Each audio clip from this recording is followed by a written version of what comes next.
Okay.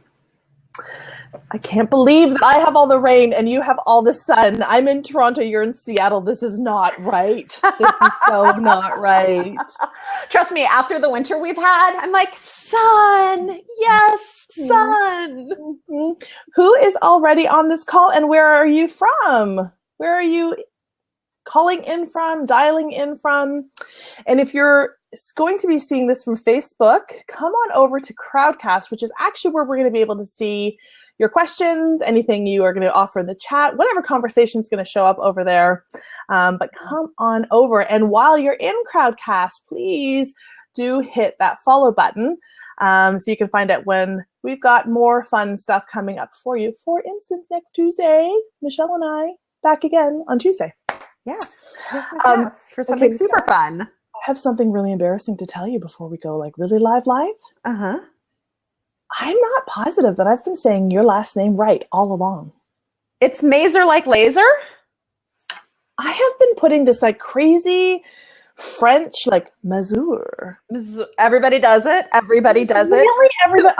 So here's the pro speaking tip, actually. If you have a last name that can be, it looks easy to pronounce or is difficult to pronounce, give the person who is introducing you like a way to get it right. So I'm always like, Mazur like laser, because everybody wants to make it Mazur. And I'm Polish. I'm not French. I'm a Polish girl, like almost 100% Polish. So yeah, pro tip, make it easy. So here we already are right on in, because I think it's really critical. I have spent my whole life being Tanya, and I don't necessarily correct people, but oh my gosh, when I'm doing an interview and somebody calls me Tanya Geisler and I listen to it afterwards, it makes me go nuts. And I'm like, why didn't I correct that as it was happening? So hi, Leela, waving from California. Hello. Hi, Mandy. Hi, Mandy, like candy. From sunny Houston. Mandy's sticking it to me because she knows that I've got a leak in my ceiling. I'm so annoyed about this. So welcome to the In the Spotlight live with Tanya Geisler and my friend Michelle Mazur, like laser. So if you are watching on Facebook, come on over to Crowdcast where we can get to your questions. And today we are all about, well, at least for the next half hour, we are all about speaking and the imposter complex. Mm-hmm. So let's get right into it, my friend. Here's the question that I didn't know that I needed to ask. But when did you become aware of the imposter complex? Ooh, that's a really good question. I actually think it was Marie Poulin who introduced me to this idea, because she was talking about it. And I was like, oh, that's really fascinating. And I totally don't suffer from it. Like, I don't have problems with the imposter complex. I'm fine. Right. And then as I started reading about it and I started following your work more, I was like, oh, so that's what that is.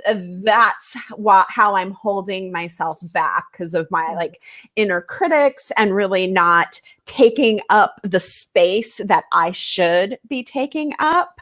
And yeah, and then I was like, oh, okay, so I've got some work to do around this.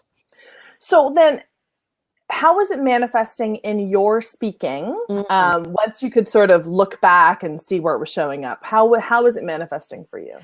I think a lot of it manifests around like, am I giving enough? Am I good enough? Like, ooh, I've really fooled them this time. Like, I fooled them into getting my Ph.D. Like, woohoo! Like, I've done like these great things, like getting a Ph.D. and speaking and all of it. And I feel like, I just kind of lucked into it. Like, oh, it's because of who I know. Like, I got that fellowship for my PhD because of my master's degree advisor. It wasn't because I was worthy of it. I got that speaking gig because I'm friends with the organizer. It wasn't because she thinks I'm incredible. and I deserve Oh the my gosh, space. I get feel emotional when you say that. I actually feel really emotional because like that is, I mean, first of all, you are distinctly special, to be certain. But what you're describing is so textbook, right? It's like the people pleasing, the likability, the use of charm. They just gave me the opportunity because they liked me. And then, oh my gosh, what happens when you do a talk and you don't think it's off the charts, but they're like giving you a standing ovation. Like there's that moment where you're like, what were they hearing? Like what their standards must be really low. Like, has that ever happened to you? Because that's what Yes. And I'm always surprised because there's sometimes where I feel like I'm completely off my game. And the trick here is never to admit that you're off your game when you feel that way, because then the audience is like, why are you telling me this? This is not my role to hold space for you to feel like off your game. right. And then they come up to me afterwards and like, oh my gosh, that was so great. And I took this away and this away. And can I learn more about what you do? Can I buy your book? You know, there's that interaction. And I'm like, okay, I am so hard on myself. And I'm always nitpicking when I get off stage. Like, oh man, I forgot it. I forgot to say that. Like, I forgot that whole section of my talk, or I forgot to tell that story. And I'm beating myself up for it. And no one knows, like only I know that I forgot that. No one else in the audience does. Right. And so you go through and you do maybe you do a little bit of cleanup of your speaking points, or you're looking for ways to remember the point, or going to recalibrate a little bit. But how do you bounce back? Like, how do you get onto that next stage when you felt? I think it's a little bit like riding a bike in a way. Like you're going to fall off at some point in time. Like something in your speech, something on stage is going to happen. And sometimes it's in your control and sometimes it's completely out of your control. And it's just about getting back on that bicycle or on that stage and realizing like, hey, that was one moment in time. And I learned something from that moment. And maybe my audience learned something from my moment as well. And I can bounce back. Because the other thing that I'm really hard on myself about is, since I work with speakers to create better speaking experiences for the audience, I put a lot of pressure on myself to be absolutely amazing. So that perfectionism kicks in. And when we're experts, I think there's a tendency to do that. That's so interesting. Better speaking experience for the audience, because absolutely that's her job. So I didn't tell you about this, but back in October, I had 3 speaking gigs back to back at the same conference. So I had so much stuff going on as I was going into that, because it was a 10,000 person conference. And there was a possibility that there was going to be some crossover, but it was essentially the same talk. It was essentially, so I was really up in my head about how am I going to make each of these talks distinct, because the audience is going to be, there's definitely going to be intersections. Anyway, so the point is, I had 3 of the very same talks, but 3 very different experiences. And the first, anyway, it was like totally a Goldilocks kind of experience. Like one was so powerful, but it's like there was no fun. It was really powerful. It was like really intense and deep, and everybody came up to me afterwards. They're like, oh my God, I'm kind of shaken. So I was like, oh, okay, so I need to bring more fun to the next one. So the next one was like super fun, but I'm not sure they walked away with anything of real deep substance. And then the third one, I was like, how's about I don't try to manage this so much, and how's about I just trust the intelligence in the room?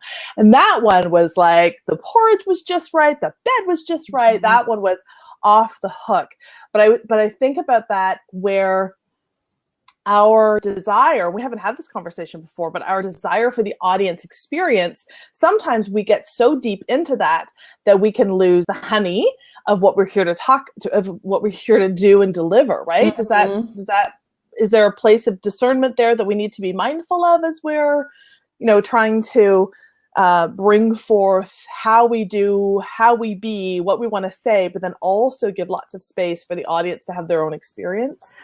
Yeah, I do think there is this, it's this intersection between structure and knowing this is what I want to say and this is what I want to leave the audience with because this is what they need, but then also allowing something organic to come from the audience, because you can get to that place of over preparation for a talk. And I do this because I'm like, oh, I got to knock it out of the park. So I'm going to like really rehearse it and refine it and polish and polish and polish. And there's a point where it's diminishing returns. Yeah. Because it's about me doing a good job. It's not about my audience getting a good experience and having the time and the space within a talk to actually absorb the content and have the transformation that you're going after. Brilliant. Super helpful. So, it's like you're writing the book for me right now, because you've named this already, some of the behavioral traits, the perfectionism, the people pleasing, the diminishment that we're going to be talking about on Tuesday. But I also hear some of the lies of the imposter complex. So, and the one that I'm most curious about is you have nothing useful to say. So somebody presents to you and they say, I have nothing useful or new or original to say. How do you work with them on that? Yeah, and that is something I think trips people up. So you and I were talking about how I've noticed that there is this gap between people who are dipping their toe in the water of speaking and sharing their message and sharing their work, and fully committing and diving into the deep end of the speaking world. And I do believe that that's part of it, is that there's a lot of noise out there. And if you're paying attention to it, it can feel like, oh my gosh, my message, everybody else is talking about it. I have nothing to say, so I'm going to stop myself.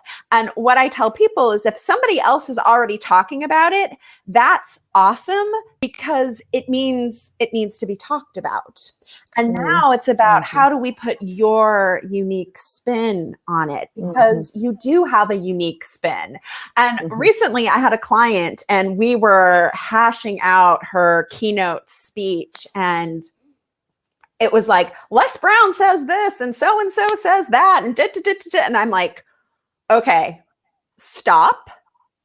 And what I want you to do is go on a 2-week information detox. No podcasts, no blogs, no reading fiction or nonfiction books, but it's time for you to hear your own voice so that we can bring out what's unique about you and this message and how you present this message. And she was like, oh, and it was totally night and day when she came back from the information detox. This is what I think. Like, right. I don't care what Les Brown thinks. I don't care what Brene Brown thinks. This is what I think. And that's really when you start stepping into leading with your work. When you realize like, ooh, I do have something a little bit different to say. I do have a new spin on this. Yeah. And giving yourself that permission. Yeah, so good. So good. Again, tricky though. Again, lots of discernment needed, right? Because we want to stand on the shoulders of our teachers. We want to give attribution. Like I can never not talk about the imposter complex and not name Pauline Clance and Suzanne Imes. I've got enough people who are paying close attention to what I'm talking about that say, you always reference their work. I'm like, and I always will. I always will, because they did a lot of hard work and a lot of research. And I often always talk about, I mostly talk about Valerie Young's book, Secret Thoughts of Successful Women, because that was a huge body of work that furthered the conversation about the imposter complex. But I also feel very comfortable in referencing my teachers and then owning then what has become uniquely and incomparably mine, right? Like, yeah, because you're building upon the work. And I think where speakers struggle is sometimes they see a lot of like what I call Me Too speaking. So they're just citing like Seth Godin or Wayne Dyer or whoever, the big names. And they're like a Me Too speaker. We see it in blogging, we see it in everything, right? It's like, oh yeah, me too.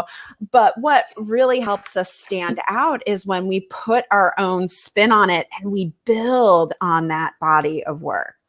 right. And Right. that's the part that's hard for us to own, because then all of a sudden the stuff of like, who am I to Bingo. be this person to say this? Who am I to build on Seth Godin's work? I'm not Seth Godin. Like, why should I be taking his stuff and twisting it around and mixing it with some other things and seeing what comes out? And that also keeps us from fully committing into sharing our work and leading with our work and speaking from the stage. Yeah, it's interesting as you were talking about the toe dipping into the water. I was thinking about that sort of like, what if we looked at, if the conversation's been happening, it's in the collective, then we're awake to it. We're paying attention to it. And what if we were looked at with attribution,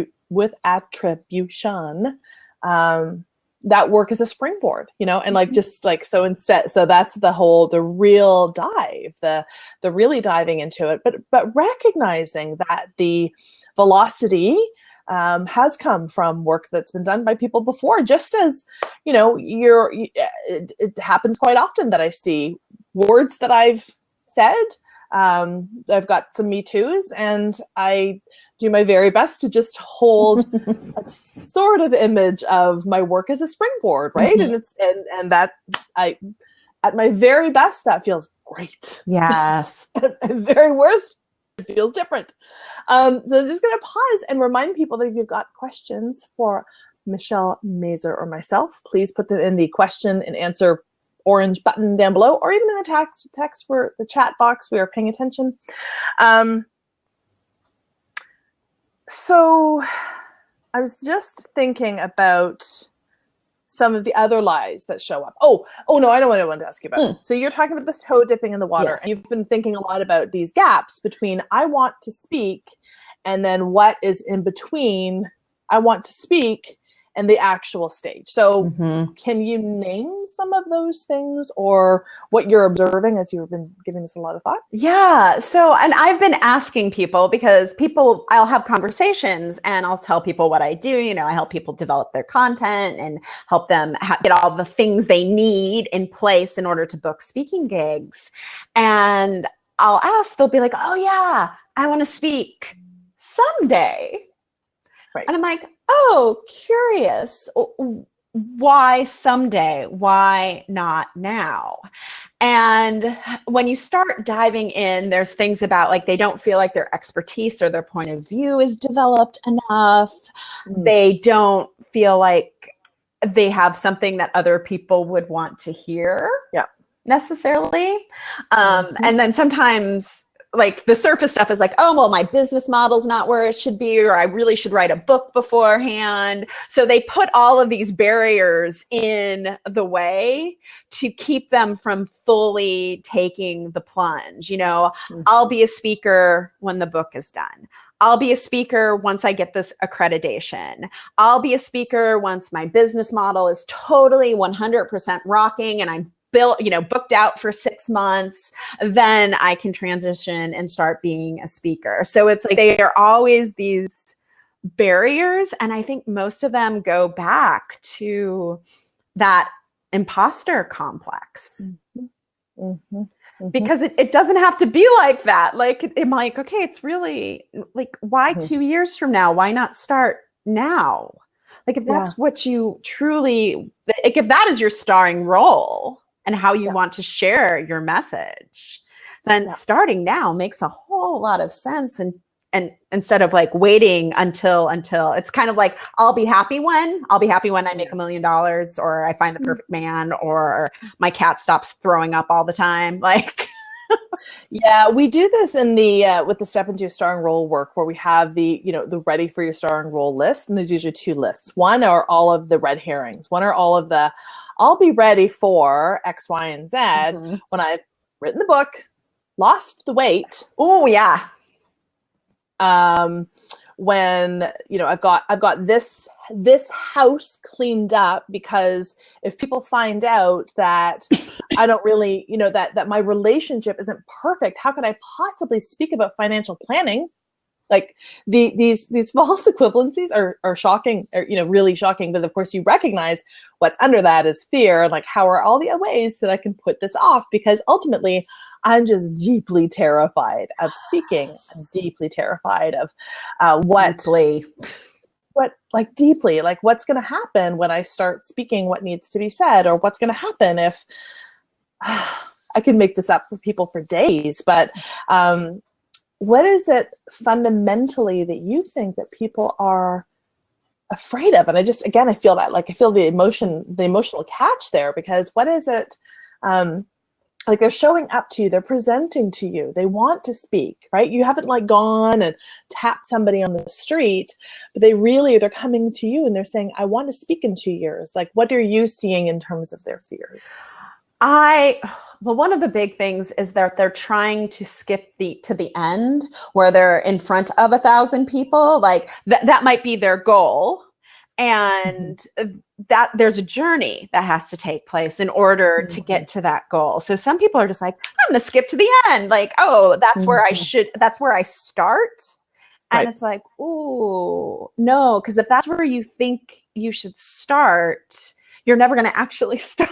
Right. Because that's it's such a high bar of perfectionism to give to yourself. So I think that is one reason that people don't fully commit, is that they're just like, oh man. I also think it's an identity change. When you decide to fully own the role of a speaker, or even when you do step into your starring role and you name what your role is and you start fully stepping into that, it can be a very scary, uncertain place. And I don't think some people know, oh my gosh, I don't have the whole plan in front of me of how I'm going to make this happen. So I shouldn't invest in speaking, or I shouldn't invest my time in it because I don't know each and every single step along the way. Instead of being I've noticed a lot of my clients will say, I feel like you are my next step to get where I want to go. And that you are going to give me what that next step is that I need to go after. And that's how it starts. It just starts with one step. It's not being on stage in front of 1,000 people or 10,000 people or whatever it is.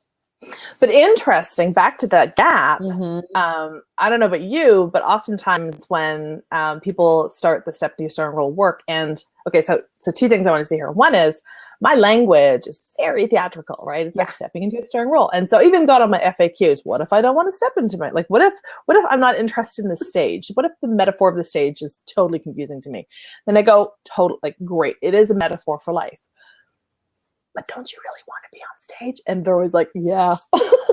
It's really quite interesting, how often that it just is true. It's not for everyone, to be certain, but then they wouldn't be paying attention to my work if that wasn't at all of interest to them. But it's really one of the things, the moment people start naming speaker on those, what's the list? I was just talking about it, the ready for your starring role list. Oftentimes I have to come back and go, okay, so on this list, you've got passport and but you don't have your speech ready. How is that, So I feel that's a huge piece in the gap, right? There can be this way of, I have something I want to say. I have to get over the hump of discomfort of identity change to be a speaker, to say what I need to say. And then of course, there's also the person that just knows they want to be a speaker and doesn't quite yet know what it is they need to say. So I think either way, we need to start or they need to start with what it is that needs to be said. So I've got a cat. She can tell when I'm getting agitated. She'll just kind of come in and she's is everything cool here? But she can feel agitated. I'm get the talk, just get the talk, just get the keynotes, and then come more, or the key points. and then come work with Michelle and you'll get that buffed up, right? Yeah. And honestly, like most people can come to me with a nugget of an idea, like a nugget of an idea. And sometimes it is not fully fleshed out. It is not fully developed, but it's like, okay, so I have this idea and it's tiny but it's brilliant. And then that's where we can come in and take that idea and really blow it out into a speech that makes an impact, that makes a difference, that shares your work in this world. So I think people think, oh my gosh, I have to have it all figured out. And I'm like, no, you come to me when you have like a tiny idea, or if you are at that point. Like I was talking with a speaker yesterday who was just like, oh, every time I'm on stage right now, I feel like I'm losing out because the speech isn't what it needs to be for the audience. And how can we fix that? So, I mean, you don't have to have it all figured out in order to make it happen. It's about, taking that step, getting some skin in the game and saying, okay, I'm going to do this. Okay, so we're going to pause here for a second. I'm going to remind people, if you've got questions, we've only got 6 more minutes. So if you've got questions, now is the time to ask. And Michelle, I'm going to ask you, what was the first time that you knew that you were a speaker? I'm going to say it was probably immediately after the first speech I ever gave, which was terrible. I was a sophomore in high school. The boy, so it was public speaking class, right? Sophomore in high school, terribly shy. The boy I liked was in the class. And I don't remember what the speech was, but I remember how it felt like I was death grip on the podium, and the boy I liked was like 5 feet away from me, and I was spitting profusely for some reason, and my knees were knocking. And I was like, I walked back to my seat and I was like, that was terrible. And I need to master it. And that led me to like I got a C in my first public speaking class, but then I signed up for advanced public speaking and oral interpretation and debate, and then joined the speech and debate team, because there was that, like, in my head, I was like, you need to do this. You suck. That's okay. So go do it. And so that's so good. So I knew at a really early age that that's what I wanted to do and what I wanted to help people with. Amazing. So I was in grade 10. I don't know how that relates. No, grade 11. So 2 years before graduation here in Toronto back then. So it sounds sophomore. Yep. That'd be about right. And I actually talked about this in my TEDx talk, from imposter to authority. And mine was a student council speech. And I did it all in Bill and Ted's Excellent Adventure mannerisms. It was ridiculous. It was party on, dude. But the reason I remember it so distinctly is, that I talk about your brand of joy as a how and all you do. And that was the first time I had a really deeply rooted sense of what my brand of joy was. I felt connection. I felt gratitude. I felt generosity. It was crazy fun. And then I got the sense that performance was actually something that was kind of important to me. But it was like so it's interesting that 2 inroads can be, one could be like, I really suck at this and I could use some mastery here, which I deeply bow to.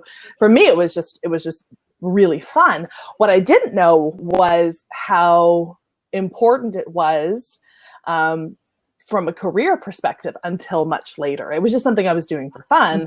But then from a career perspective, like how I had to be really convincing, in every pitch I ever gave, I needed to be deeply convincing. So that was where my desire for mastery came. So I see we've got a question. All right. How do you switch arenas in your pitch? I've got experience in a church context, but I'm moving out of that into more general audiences. Great question. Yeah. So when you pitch, I think the first part is whatever audience you're moving to, figure out what do they really need for your expertise, because your job as a speaker is to solve a problem for that organization and then wrap your expertise or your solution around it. So whatever, wherever you're moving to, and it might surprise you that it's going to be tiny tweaks, because some of the problems that organizations face, whether it's a church context or a secular context, the same message can apply. You just need different examples. The same takeaways might apply. So figure out, like, what is it that they need you to solve or they need your help with, and then wrap your solution around it. And then you can customize that pitch to that audience. Yeah, so good.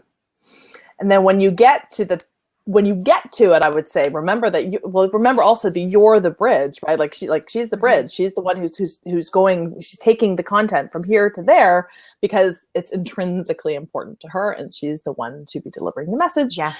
And I would just say, like the conversations we were talking about earlier, the speaking gig I was talking about earlier, trusting the intelligence of the room when you do get that gig, when you do get that speaking opportunity. And I would say the same to my dear Anastasia, who's got a big thing coming up. Trust the intelligence in the room.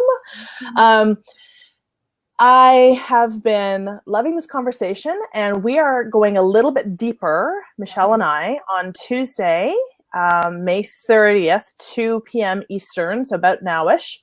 We're going to be talking about diminishment and how we like to shrink our light, and how this relates to speaking, how this relates to the imposter complex intrinsically. We're going to be deepening into some strategies to stop you from diminishing. Called Defy Diminishment. So press the follow button here, and then you will get notifications about it.